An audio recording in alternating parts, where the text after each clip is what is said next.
Ay, mga kanimay, nandito po ako sa labas at ako ika-ika pa rin maglakad. Pero better na kaysa nung mga ilang araw. Kasi pa 1 week na tong aking naramdaman.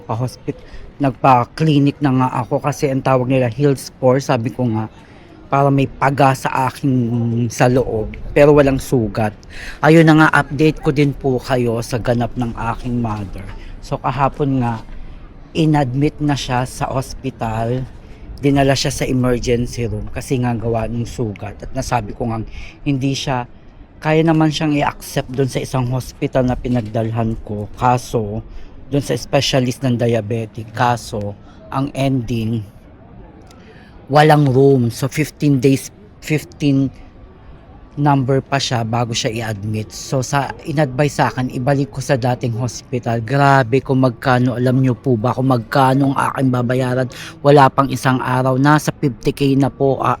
Sumisip-sip sila para silang Poso Negro.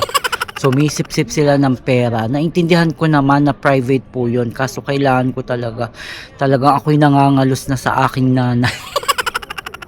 Nangangalos na ako sa bayarin. Tignan nyo itsura ko. Oh, grabe talaga ang itsura ni kami may ngayon. Ako'y lumabas at ako'y nagbasa-basa sa labas. Nandito tayo sa labas. Oh, galing tayo. At talagang gusto ko lang makahinga-hinga.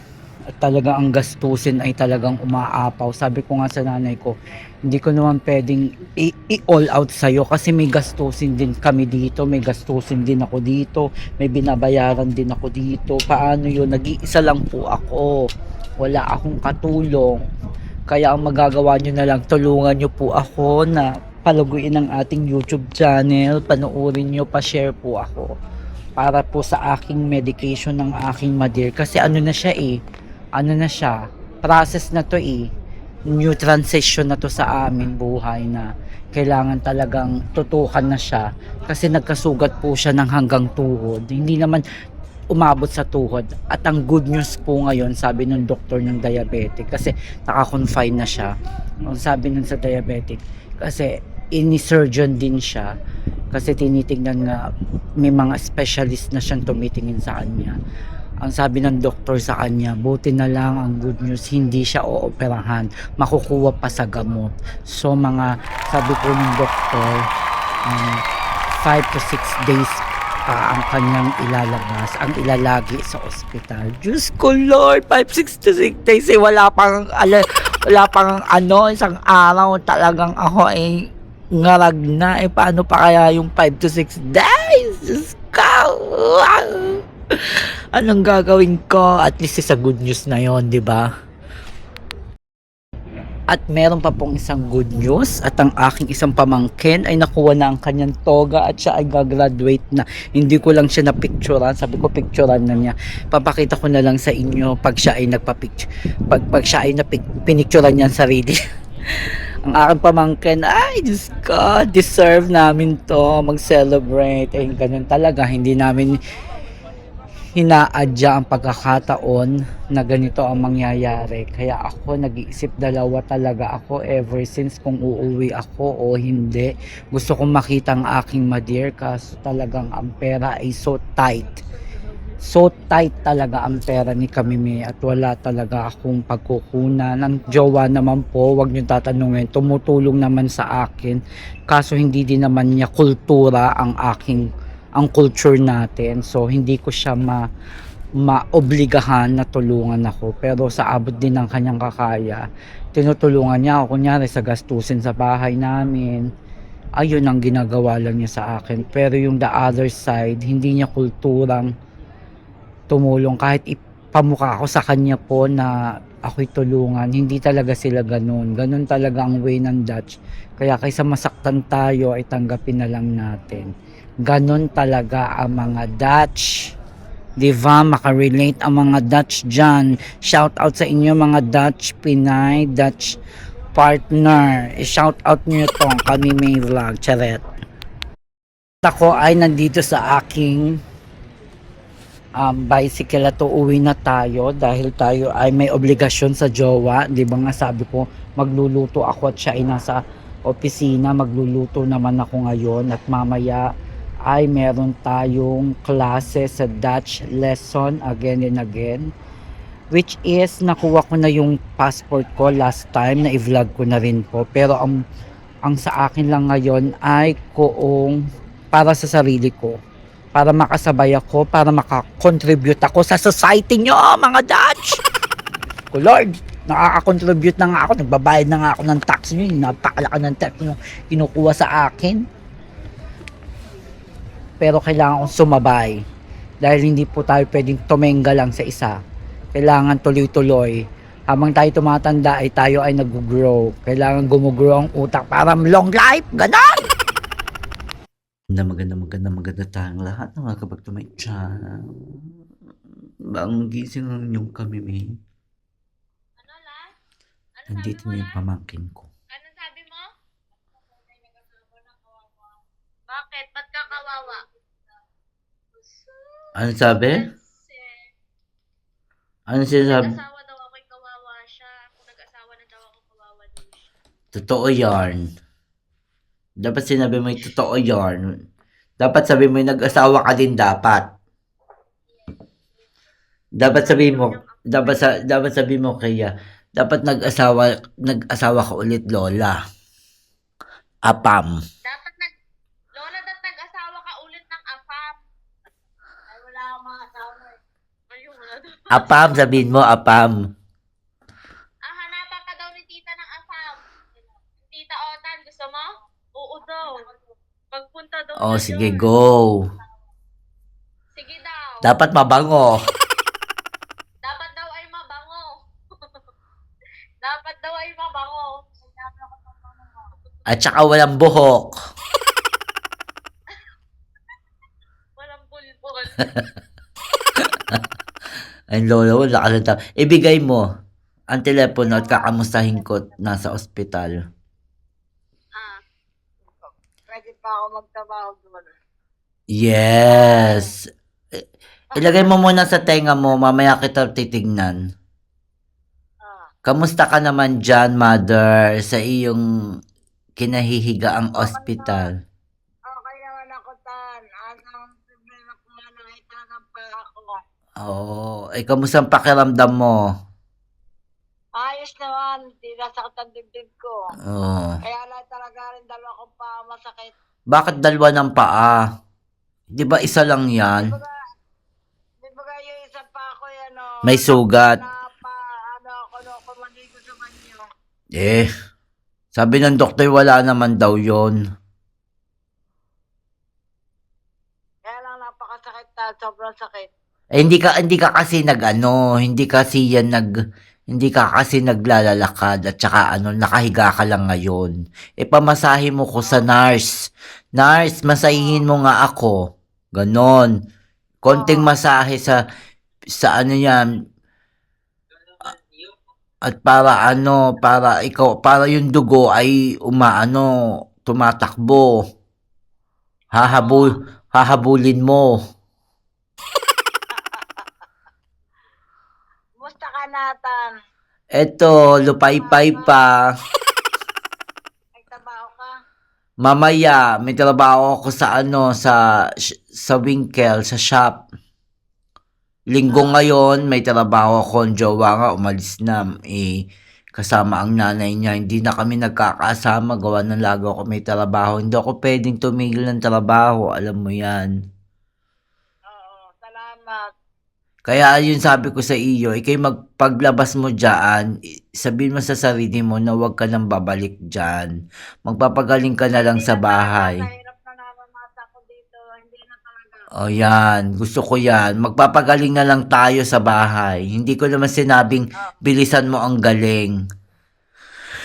Basta sabihin mo sa sarili mong gagaling ka na at ikay makakalakad na ulit. Oo, gagaling na talaga. Gumaling na yung sugat mo, ikay pwede ka lang maglakad. Hindi naman sinabing tumakbo ka. Lakad lang ng mabagal, magsisimula ulit. Ganun ang isipin mo. Laging positive, wag laging negative. Sabi mo yung isa mong paa ay naku, wala ito. Kahit masakit ay wala ito. Oo nga, ginagalang ka ng talo. Yan, galaw-galawin mo para ikaw ay gumalaw-galaw din. Very good ka dyan. Dapat sabi mo sa nurse, nurse, angat-angat mo nga yung aking higaan, makikisuyo, laging makikisuyo, laging may pakisuyo. Hindi ka Donya Delilah. Ha? At saka lagi ka pakita nga itsura mo.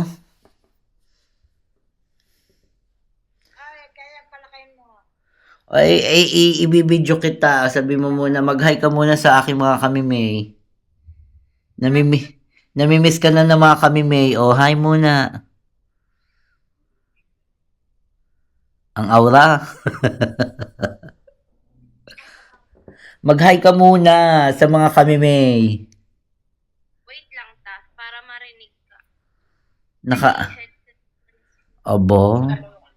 May headset pa si ulo ay pahiram. Mag-hi ka muna sa mga kamimay. Hindi compatible. Wayang.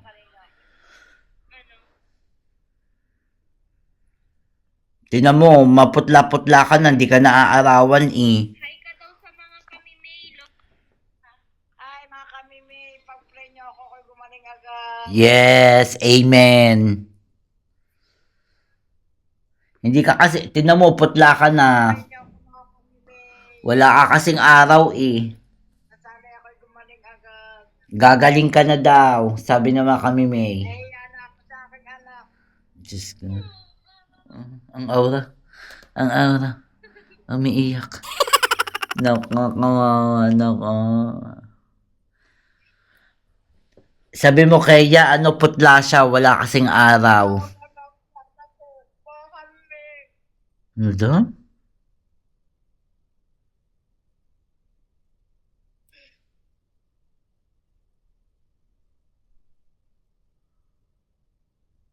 Nagdrama na ang ma-dear. Sabi mo kaya, ilagay mo ulit sa kanyang tenga.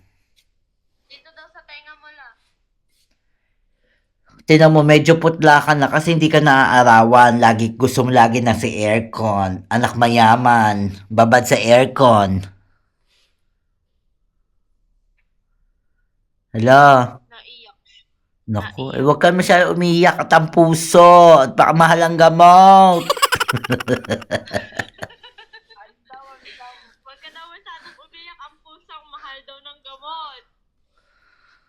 Diyos ko Lord, 2,000 ang gada gamot mo dahil. Isang gamot 2,000. Kaya huwag ka na mag-iiyak. Sabi ko lang Ano ba mga pinili ngayon? Ay, may bago kang binili? Kapang kanina lang, napainom ko na. Tapos yung mga utang ni Lola doon, binalik ko na. Ano na utang? Di ba close na yung underpad, yung mga nakuha ng gamot na di ba close na yung account nila? Oh, may utang. Binayaran ko na siya kasi tapos pinakita ko na sa net. O, ano mo muna, mamaya na lang ako magpapadala ulit sa iyo. Iyak po siya. Oo, I-send mo sa akin. Pinaklose ko kayong ang mga account kasi nga at napakamahal ng gamot sa loob. Diyos ko, parang septic tank ko at talagang sumisip-sip ang gastusin sa hospital na yarn. Maganda tayong lahat. And welcome back to my channel. It's me, your Kami Vlog. Ayun na nga mga kami, update ko po kayo sa kaganapan ng aking ma-dear. Should be today is June 2, so late ang ating vlog. Pasensyahan nyo na, sobrang busy. At si ma-dear ay dapat lalabas na ngayon, kaso inintay lang yung pirma pa ng isang doctors kasi sa final bill kailangan talaga yun. So, update ko na lang ulit kayo kung magkano ulit ang babayaran ko sa final bill. Talagang ako ay hindi ko ma-explain ko yung ano yung nararamdaman ko. Pasensya na po kayo. At tapos meron pa ako nararamdaman sa paa. So ilang araw na to. So nagpa-check ako, yung tawag dito heel sport. Excuse po. So, papakita ko yung picture. So, ayun na nga nangyari dun sa paa ko. So, hindi ako kailangan hindi ako maglakad ng matagal at malayo. Tapos, ito pa nga. Ay, naku, sunod-sunod. Excuse mga kamino.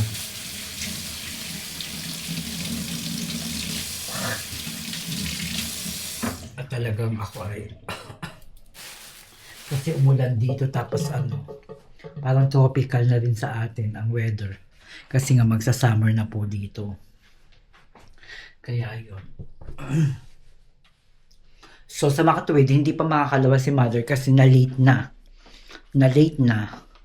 Kasi humihingi po kami ng assistant. Medical assistant sa aming municipality. Sa I hope makakuha ako yung pamangkin ko naglalakad. At talagang ako I really need help. I really need help. Lalo na sa financial. Tapos ito nga si mother ay naka private room. Kasi hindi po siya pwedeng ilagay sa ward nung una kasi nga may sugat. Malaki yung sugat niya sa paa kasi nga diabetic. So, inilagay sa private room. Ang umaabot sa private room, almost 3,000 a day. Bukod pa yung medication, yung doctor's fee, sa hospital, bill. In short, sa private, sabi ko nga sa mga previous vlog ko. So, automatic, cut off na today, pero nag-final bill na hanggang bukas. I hope makakuha kami ng medical assistant sa aming municipality sa San Pablo. Kahit ako ho ay OFW, ay talagang kailangan ko pa rin ng medical assistance. Nagbabaka sakali yung pamangkin ko, baka nga kasi napakalaki ng bill namin sa hospital. Bukod pa yung sa unang pinasok ko siya ng 5 araw, ngayon mga nasa 8 days siya sa hospital ulit. At ito pa si mother kasi nag-promise ako sa kanya na promise naman ako na lalagyan ko yung room ng aking pamangkin, magkasama sila ng aircon. So, magiging aircon na po yung kanyang room. Eh, ang problema nga, may mga problema pang sineta sa side. Hindi ko pa nabibili si aircon, nangangambas pa kami. Hindi ko alam kung matatawa na lang ako, o maiirita, o maiinis. Kausap ko kanina yung mga pamangkin ko, sabi ni mother is, meron na bang aircon? Pag wala pang aircon, parang ayaw na niya munang umuwi.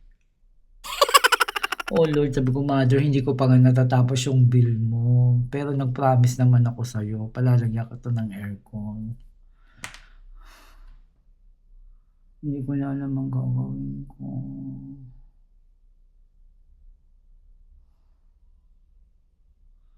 Sa totoo lang, mga kamimig, hindi naman aside kay mother lang yung aking dinadala. Katulad nito, meron ako nararamdaman sa paa ko kasi nga heels for overuse. Sa paglalakad, overuse sa paglalakad. Sa trabaho kasi ito nagsimula. Tapos, madami pa. Diyos ko Lord. Ayoko na lang isa-isahin. Pero I'm still looking the sideways na I'm still grateful kasi nakakapag-provide ako. Pero syempre tao lang naman po tayo, mauubos at mauubos tayo.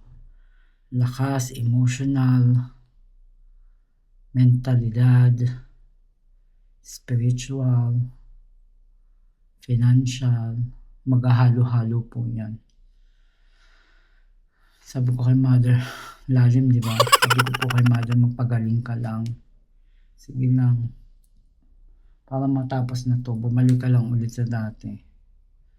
Talagang kaysa man ma-hospital, di pa airconan na, di ganun din ang gastos. Mas mamahal pa ako sa hospital. Yun nga lang, good luck sa electricity. Hindi ko naman control sila. Masa na naman may awa din sila sa akin. Nakapag malamig na patayin. Yung sa tanghali talaga ang problema. Pero pag malamig na, patayin naman nila sana. Wala naman tumutulong sa akin.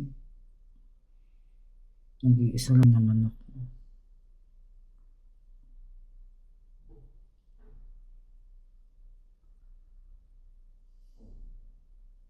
Iniisip ko kung ito na talaga yung purpose ko sa life.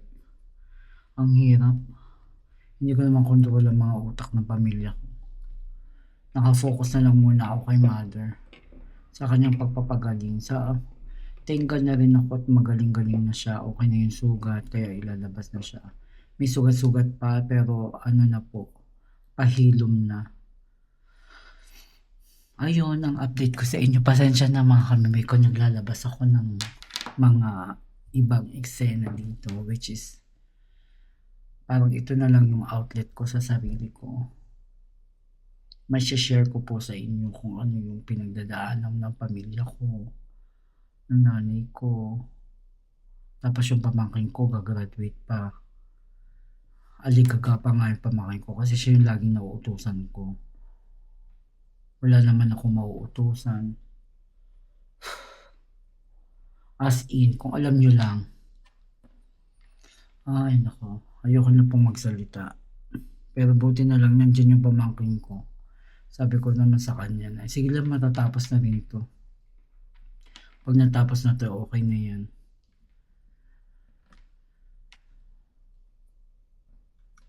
Sabi ko, happy na lang tayo para maganda na lang yung blessings na pabalik sa atin. Total, it's a new month, a new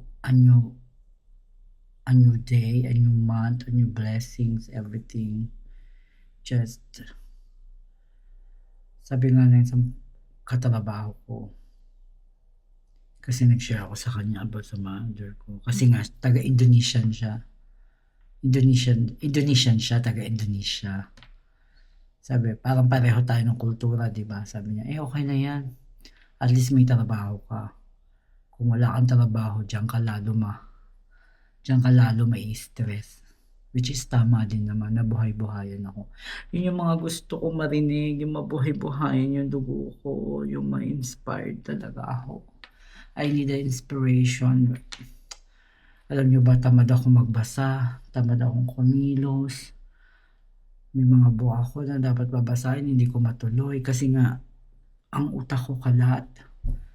Tapos yung sa pag-aaral ko sa Dutch ulit, hindi ko mai-focus kasi utak ko kalat.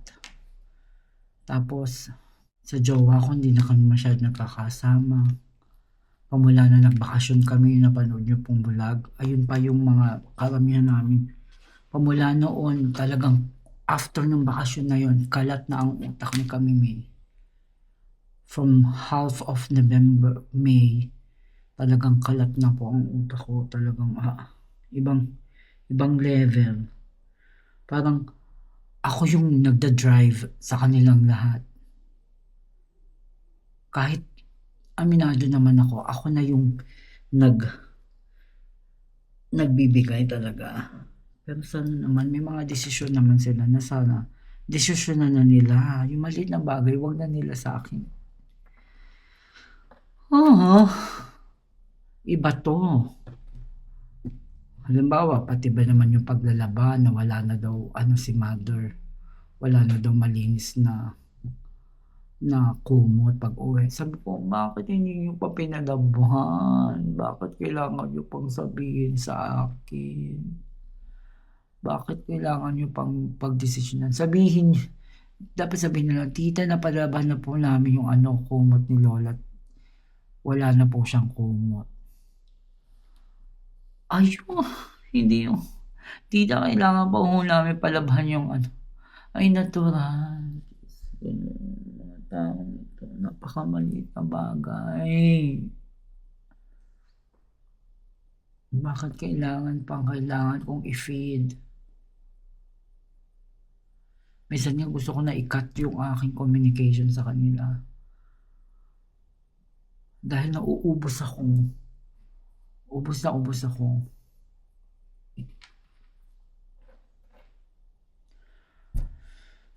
Lord is good. Ayun na lang sinasabi ko. Lord is good. Lord is good. Everything is gonna be okay. Alam ko.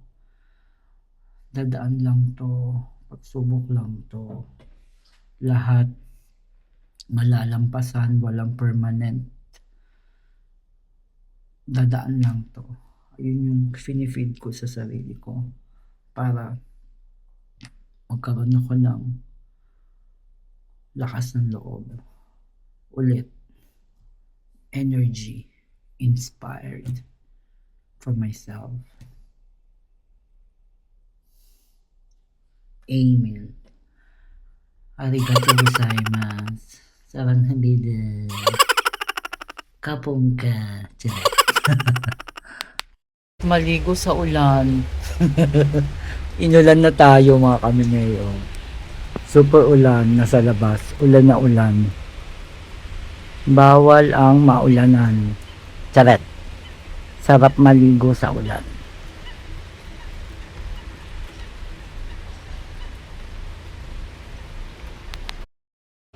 برنامج سعيد بجميع كيف سينا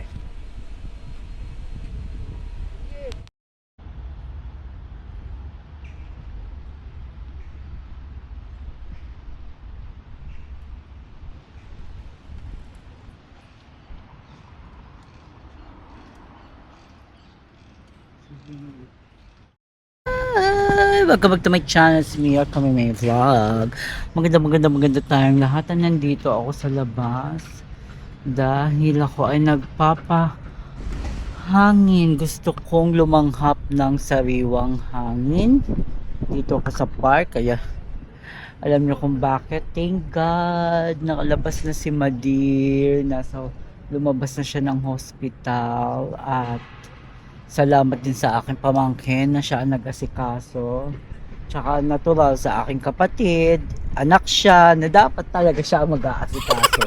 Pero yung kasi yung sinasabi kong pamangkin ko ay gagraduate, talagang hectic ang schedule niya, na isisingit pa niya. Kaya sabi ko salamat sa aking pamangkin.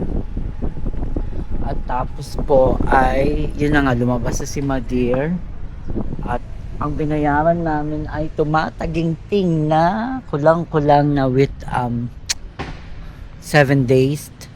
Ang binayaran ko ay, ang huling bill ay nasa 80,000 kasama na yung doctor's fee, and then yung una kong binayaran, nag-partial ako ng 24, so almost lampas na ng 100,000 plus pa yung gamot.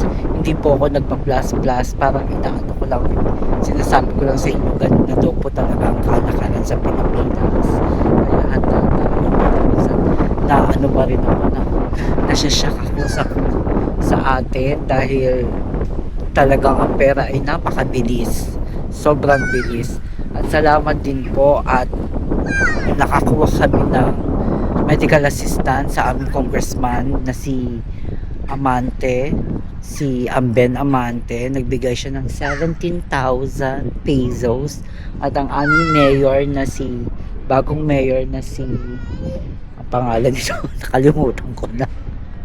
Sorry naman kay mayor, si mayor, ilalagay ko na lang sa link. Nagbigay siya ng 5,000, so 17,000. So ang binayaran ko lang nitong huli ay nasa 60 plus, kasi nga 80 plus yon. So 60 plus, hindi pa kasama yung mga achuchucho. So salamat po sa aking mabuting, at kahit pa paano ay naabsa ng aking 17,000, ay talagang malaking tulong na po yon sa aming pamilya. Salamat po Mayor at Congressman. Sa uulitin po ay kayo ay magbigay marami ng tulong sa mga nangangailangan. Iiyak. Yes, salamat po Mayor. At ichichika ko nga pala po, di tumawag ang aking Madir, nasa bahay na siya. Mangangamusta daw siya. Ang unang sabi niya, sama ng pakiramdam ko, talagang napagalitan ko si Madir. Dahil sabi ko, ang bungad mo sa akin ay masama agad ang pakiramdam mo. At ikalalabas mo lang ng ospital, 7 days kang nasa aircon. Kasi nga, nag-promise ako sa kanya mga kamimay na pa-airconan ko yung room. At follow, check ko na, at saka consistent na yung mga gamot na, hindi na pwedeng hindi.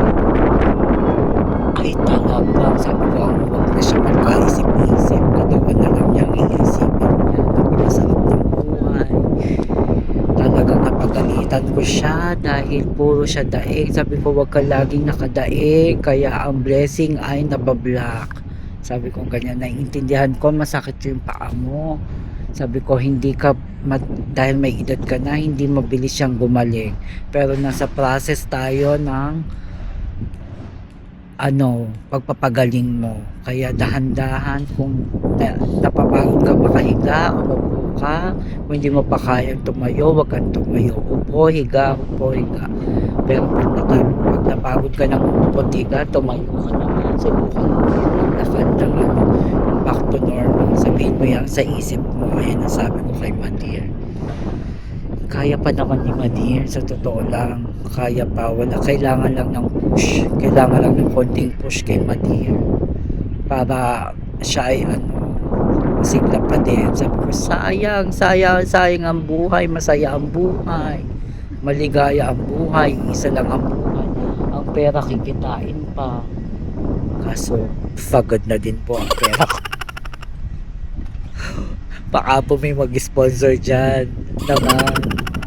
Padala nyo na lang po kay Madir. Charot. Ito po yung Gcash na pamangkin ko. Iko-comment down below ko po ba? Para po sa munting tulong nyo. Charot. Baka sakali lang po. Charot.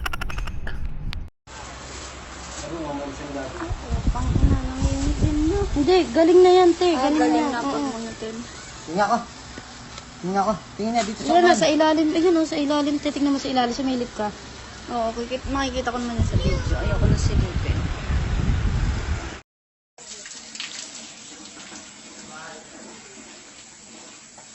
Puro ko naman tol eh, kami makakatulog. Makakatulog na kami ng maayos na eh. Pare-parehas. Ang binigile, Lola, oh. Ang kilikili may putok. Tol oh, bago yan.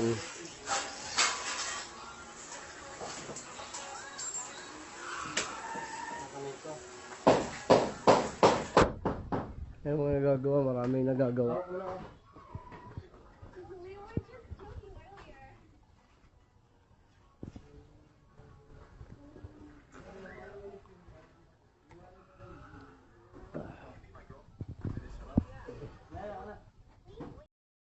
Ito na rin, oh. Dito binutasan sa likod. Tapos yan, oh. Yan. Nagpaalam naman ako kay Natay Erin at saka na Tia. Ayusin na lang ulit ito likod.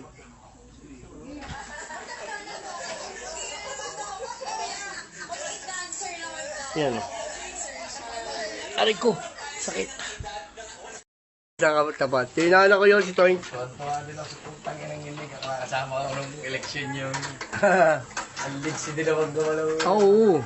Sabi ko, Bata nga ng kanya ninong eh. sabi ko tayo, umakit ka doon sa, lalagyan natin tarpulin. Oh. Ay, alam ko bawal umakit doon, Oh.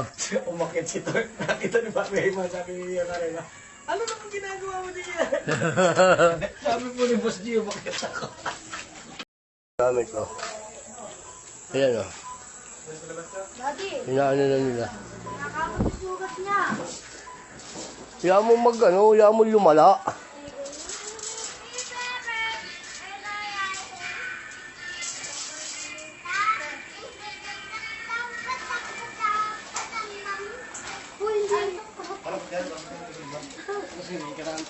Sige lang tayo. Nagana na yung aircon. Magpasalamat ka. Kay Otan. Otan, salamat ha. Gumagana na aircon. Okay. O kayo. Oo. Kalo. Ready na oh. Nire-ready na ng iyong mahal na pamangkin oh. Boy, nililinis ko lang. Tol, ang ganda ng ang ganda ng Medea talaga. Marami.